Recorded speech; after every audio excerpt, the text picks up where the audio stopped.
Hi guys, this is Ben with Shirk Photography. Let me give you a brief glimpse into my Liberty horizontal template. My sample right now is set up for an outdoor sport. So for example, this background could work for football, baseball, soccer, whatever. It's just a big stadium behind them. If I was doing an indoor team, so for example, wrestling, basketball, or something like that. So I have my wrestlers here, and I could change out the stadium for the gym background.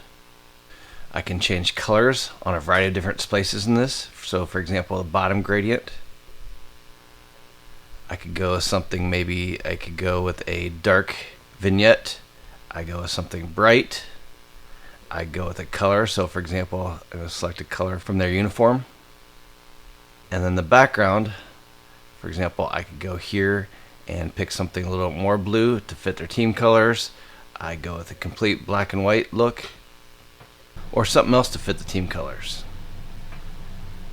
All our fonts will automatically load with your Adobe subscription, and there's a full tutorial included with the instant download that'll give you more tips and tricks for modifying this for your team. Hope you love it.